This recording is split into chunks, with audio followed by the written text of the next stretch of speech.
పోలీసులు ఎన్ని చర్యలు తీసుకున్నా సైబర్ నేరగాలు మాత్రం రోజు రోజుకు రెచ్చిపోతున్నారు. ఖమ్మం జిల్లాలో ఓ వ్యాపారి బ్యాంకు ఖాతా నుంచి భారీ మొత్తంలో సైబర్ నేరగాలు డబ్బులు కొట్టివేశారు. ఇక ఈ ఘటన పెనుబల్లి మండలం విఎం బంజర్లో చోటు చేసుకుంది. స్థానికంగా కొనిజేటి తిరుపతి స్వామి అనే వ్యక్తి స్థానికంగా వ్యాపారం చేస్తున్నారు.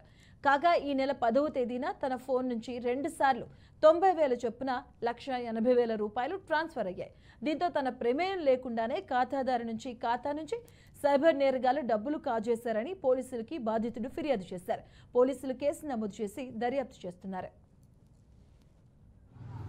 ఈ పిల్లల చేతిలో ఫోన్ ఉంది. ఫోన్ ఉన్న తర్వాత మరి ఏదైనా ఫేస్ లింక్ నొక్కారో ఏం నొక్కారో తెలియదు. వన్స్ ఆ లింక్ నొక్కిన తర్వాత phone completely hack to that person. వాడి చేతిలో ఫోన్ వెళ్ళిపోయిన తర్వాత ఈవినింగ్ 4:30 ఆ టైంలో నా ఫోన్పేకి 2 అకౌంట్ లింక్ అయి ఉంటే